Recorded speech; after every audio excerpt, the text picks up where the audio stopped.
So, welcome guys. I've had a few of you come up and talk to me about the DI that we're doing at the moment. And obviously the biggest problem at the moment is the proof.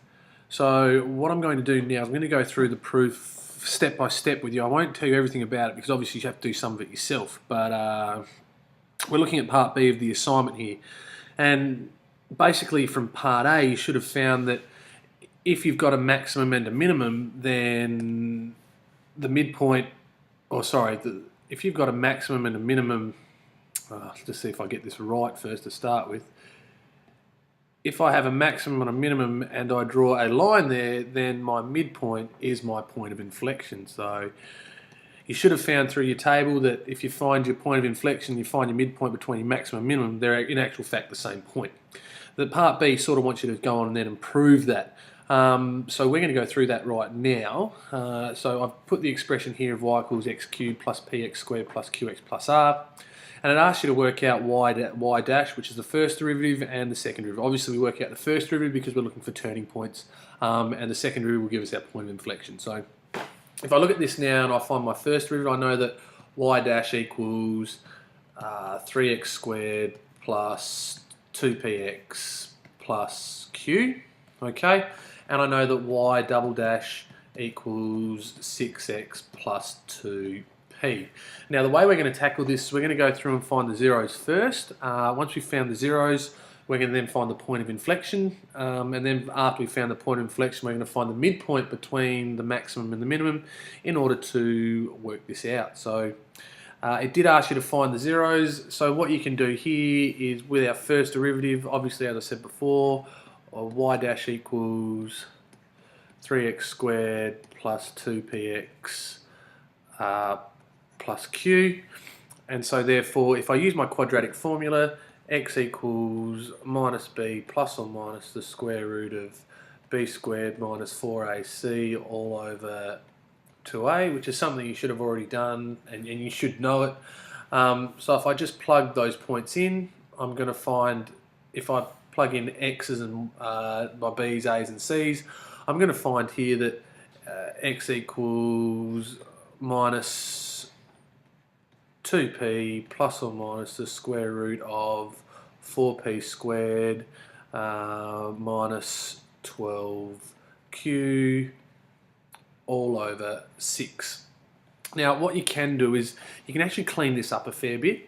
It's up to you how you do it. Me, I like to clean it up. I don't like it all on the one line like this. I like to clean it up so they've got their own separate entities. So I'd actually break this down to x equals minus 2p on 6 plus or minus 1 on 6 the square root of 4p squared minus 12q. Now again, this can be broken down even further if you want to, but really for the sake of the assignment we don't have to worry about it. So that can be 1/3 p plus 1 on 6 root 4p squared minus 12q if we want to go that way.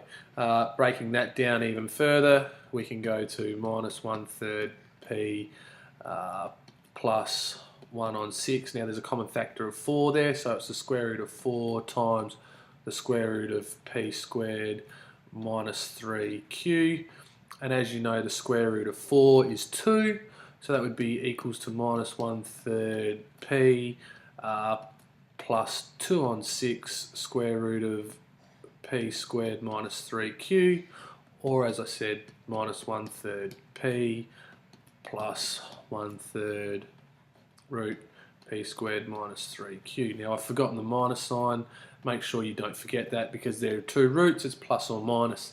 So if you're looking at an A level, we'd expect you to get to there. Okay, that would be A level. But at the same time, if you're not that confident and you decided to stay on, if you weren't that confident and you didn't think you'd get to that point, there's nothing to say that we couldn't look at a C level. If you got to say this point here, we'd be looking at your C level there, okay, rather than your A level. Don't let this lead you astray though. This does look like a lot of working out, and look, to prove this you don't really have to know the zeros there, because I'll show you a much easier way in order to do it. Okay, so now we'll just add a page here.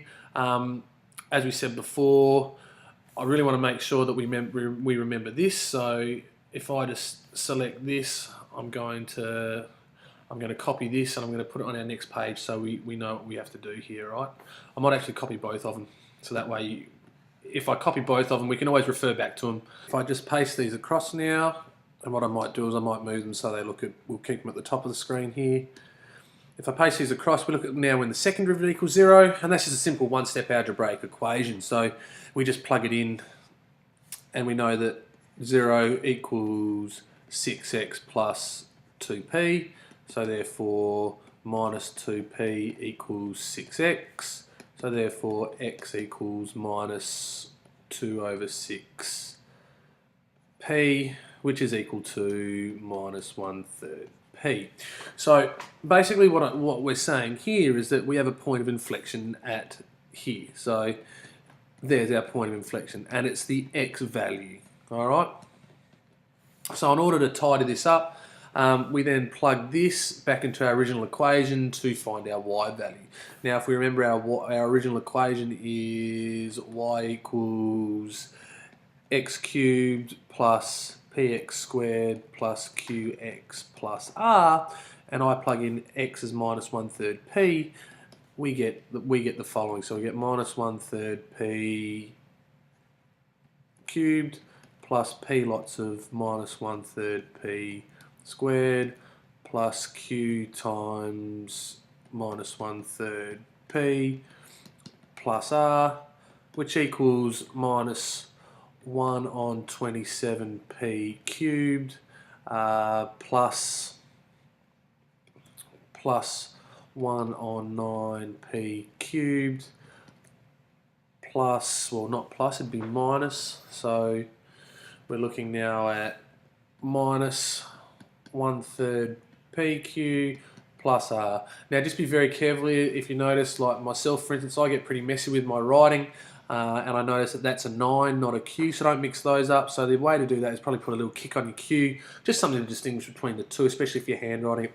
So I can then go a bit further here. I can make that over 27, and then minus that away from it, so that would be 3 over 27 just by timing both by 3. Might take away 1 on 27, and we'll get 2 on 27 p cubed minus 1/3 p cubed plus r. So that there is your y value of your point of inflection. So we know that our point of inflection equals minus 1/3 p, and then 2 on 27 p cubed minus 1/3 p q, minus 1/3 pq plus r. Okay, so that's your point of inflection. So basically, if you can show your midpoint equals that, you prove this theorem. And it's important to make sure that we've got the equations here of y equals x cubed plus px squared plus qx plus r, and we know that its derivative, which we did before, which is y equals 3x squared plus 2px plus q, as we're going to use that. Now from part 1 we worked out the roots here, so we know the roots in this case are the following. We've got minus 1/3 plus or minus, oops, my bad. We know that the roots are here minus 1/3 p plus or minus 1/3 square root p squared minus 3q. Now I've gone with the simplified version, you don't have to. Either way it's going to work out the same, so yeah, so if you haven't simplified from part A, that's fine. Work through with the same process that I've worked through, you'll come up with the same answer anyway, okay? So as I said, we've got our two roots there, so we know that we've got a maximum, we've got a minimum at x equals minus 1/3 p minus 1/3 root p squared minus 3q, and we know we've got a max at x equals minus a third p plus the square root plus a third of the square root of p squared minus 3q. So if we're looking for the midpoint for the x, we know that midpoint is equal to x1 plus x2 divided by 2. Now we can call this one x1 if we wanted to, and we call this one x2, doesn't matter, either or. But we know if we put these together, we're going to find the following. So we'll get that our midpoint equals minus a third p minus 1/3 root p squared minus 3q plus minus a third plus 1/3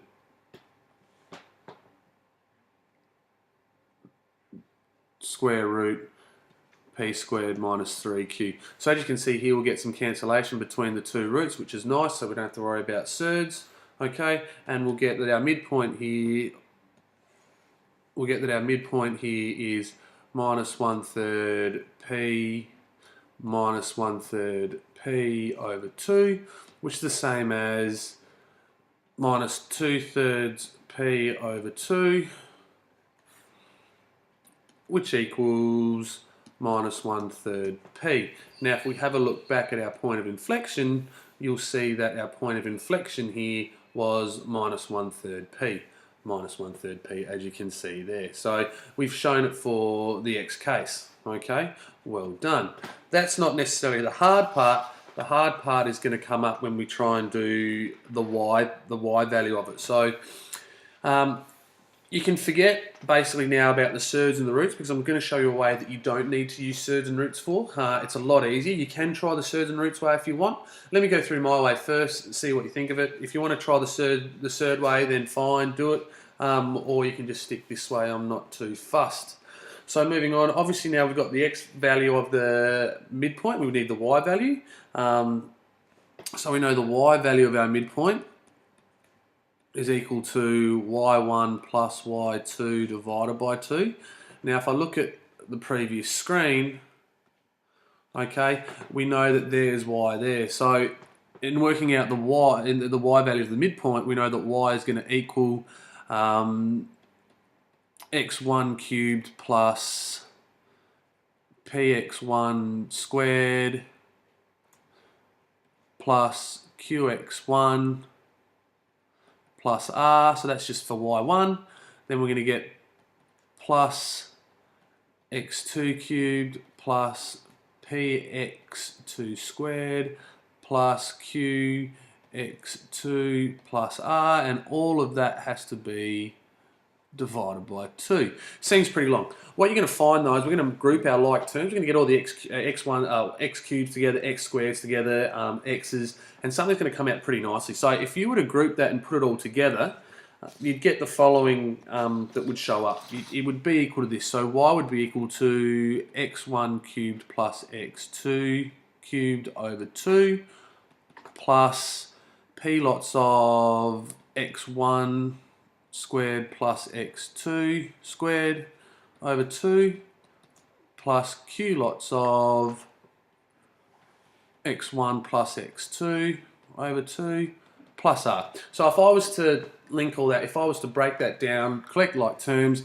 that's how it would look. We could go through the algebra, but that's not what I'm looking for. I just want you to realise now that if we see here, we can actually see that this equation here is pretty much the same as our original equation. I've just substituted x each time for x1 plus x2, okay? Now, you could go back to what we did here and put all our roots in here and try and work this out. Let me tell you, you won't get it. You'll drop a negative, something will go wrong. It'll just become too big and too complex, and you won't have enough page to write out an entire line. So the way I want to sort of go through it is I want to look at quadratics. Remember, as I said all the time, that math studies always comes down to two things, either quadratics or simultaneous equations. Well, the same thing here. This comes down to quadratics. What I want to look at is, I'll just take us on a different tangent. Just bear with me here, guys, because this will help you out, trust me. We know here that for a quadratic, y equals x squared plus bx plus c. Okay, if we have a look at this, maths kids will know if we use sum and product, we know that if we have two roots x1 and x2, so we've got x1 and x2 as our roots, we know that the sum of the roots, so obviously the sum is x1 plus x2, that's equal to minus b, okay, and the product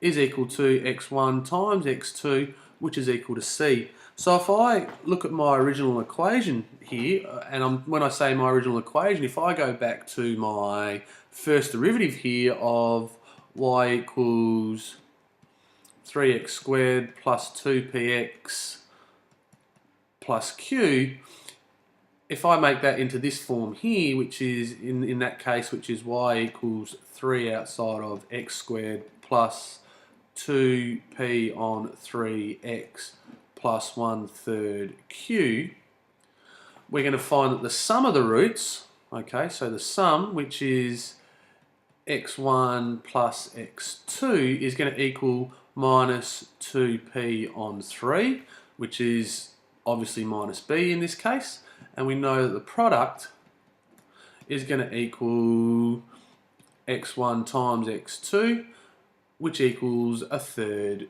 q. Now this is really important to know because we're going to try and break down everything for x1 into x1 plus x2 or x1 times x2, and then just substitute this stuff in later on. You can actually see here that x1 plus x2 is minus 2p on 3. If I was to divide that by 2, which is the midpoint, okay, that would also equal minus 1/3 p. That's just a side note, don't really have to know about it, but it's really important that you understand that because we're going to move on now to the next part. So if I just bring that back up so we can see this equation and this equation. Now if I add a new page, okay, obviously we're looking at this, we don't have to worry about r, okay. We know x1 plus x2 because that's just been given down there as minus 2p on 3. Alright, what we don't know though is x squared, x1 squared plus x2 squared, or x1 cubed plus x2 cubed. Really easy to find this out, again using binomial expansion. As I said, you'll get sick of me saying this all the time, you probably are already, but everything in studies comes back down to quadratics. So if we look at our binomial expansion, we know that a plus b squared equals a squared plus b squared plus 2ab, okay? So as you can see, I've got an x squared plus x1 squared plus an x2 squared, and I've got an a squared plus a b squared there. So I could rearrange this so that a squared plus b squared equals a plus b squared minus 2ab, alright? Now if I substitute x1 and x2 in here, then this basically says x1 squared plus x2 squared equals x1 plus x2 squared minus 2 lots of x1 times x2. Now we've just worked out from here that x1 plus x2 is minus 2p on 3, and that x1 times x2 is is 1/3 q. So if we substitute this back in here, we'll get x1 squared plus x2 squared equals, now as I just said there before, minus 2/3 p, and obviously we square that, minus 2 lots of 1/3 q. Alright, so this will then equal for us minus 4 on 9p squared minus 2/3 q. Alright, and we're gonna substitute this in later, so I'll just highlight it so we know where it is, and it's something that we'll use later on.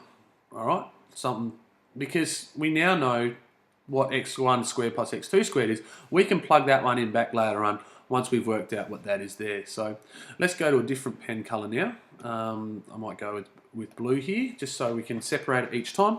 So in the case of the binomial expansion part, if we look at x1 cubed plus x2 cubed, we did Pascal's triangle at the start of the year, and so you should know you could expand this yourself. You can find it on the internet. It's in your textbook. I'll just write it out now what the expansion is. But in the DI, probably be good to explain it, the binomial expansion of Pascal's triangle.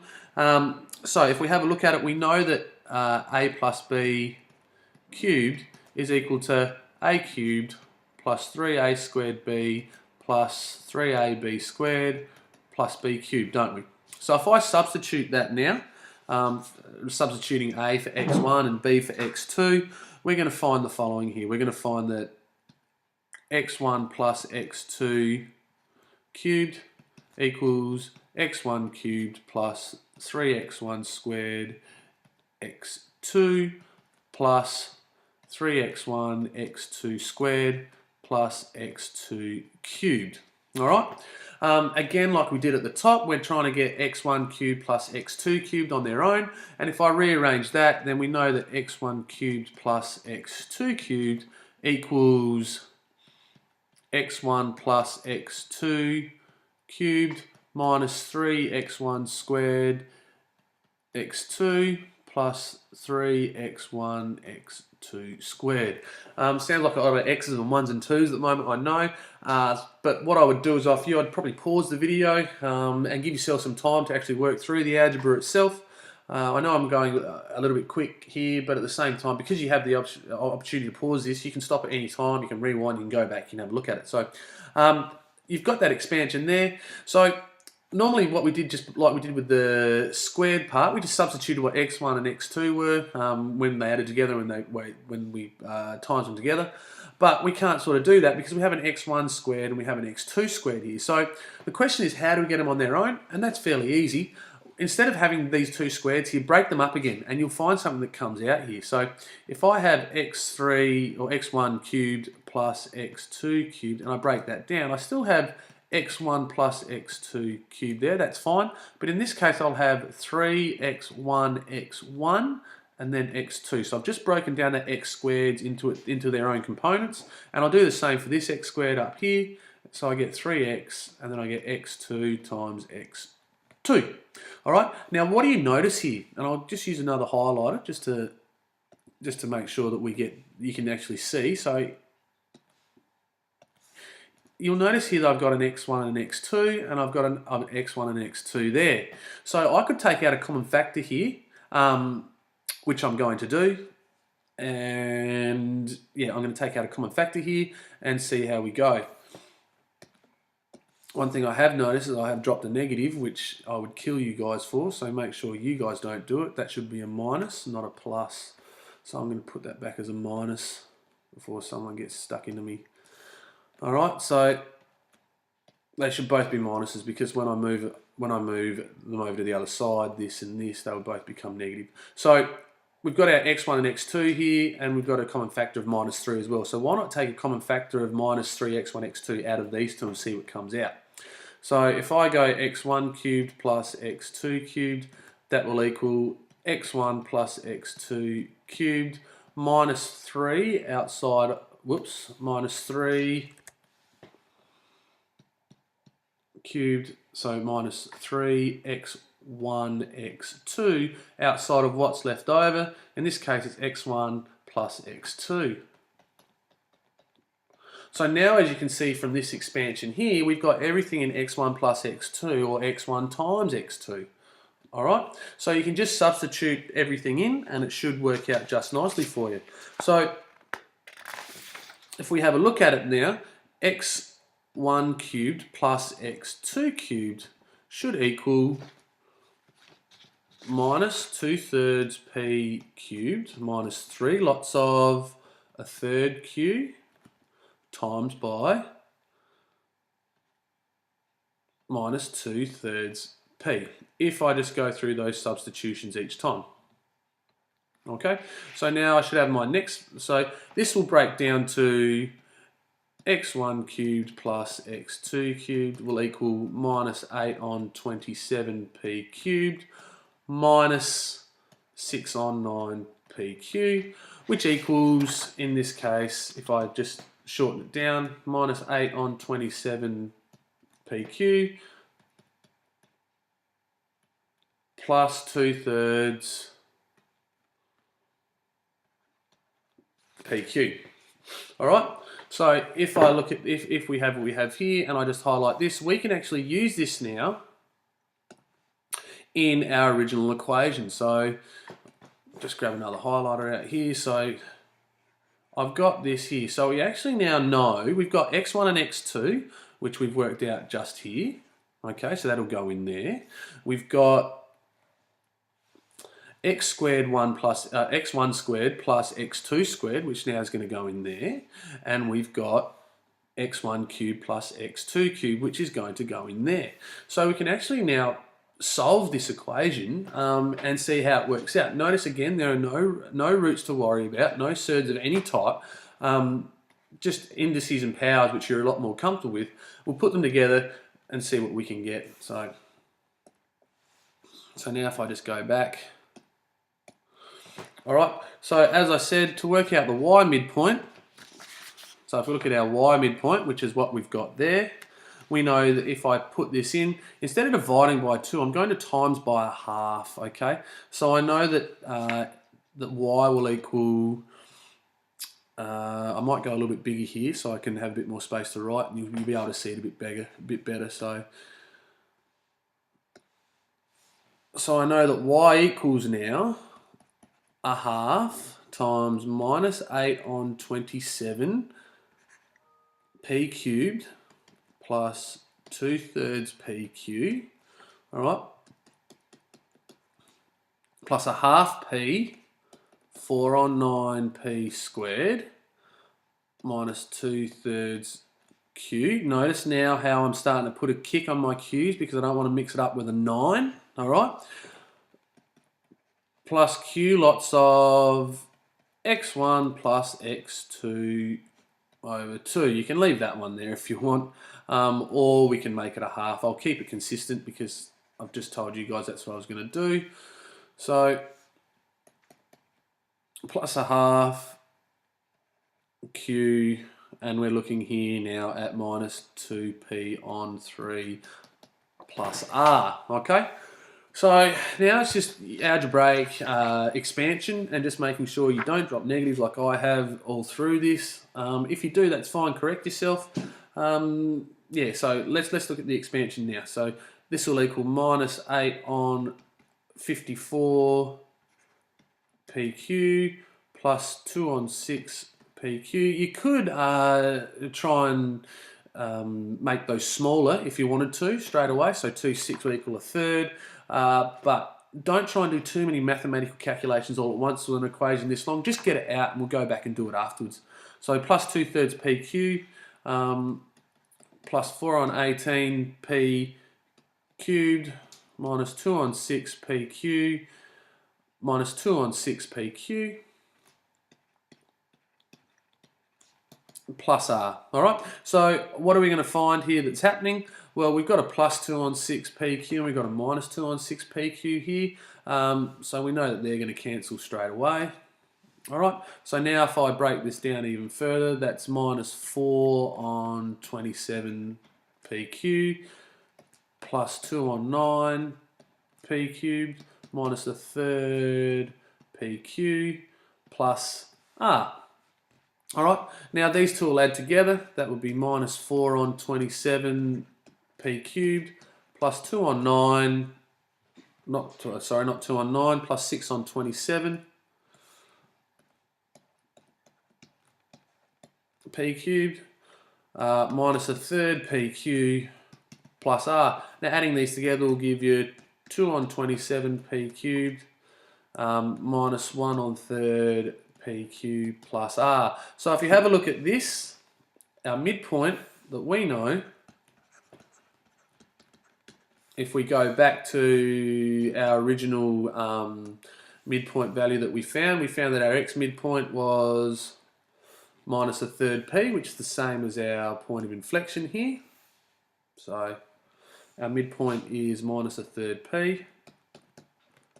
All right, and the y value in this case, which you just worked out, is 2 on 27 p cubed minus a third pq plus r, which if you go back to our second slide that we did, we said that our point of inflection here was the same thing. So 2 on 27 p cubed minus a third pq plus r, which just sits there. So this has proven the theorem that you're supposed to prove in the directed investigation, that the midpoint between the local maximum and the local minimum is the same as the point of inflection. So there it is there.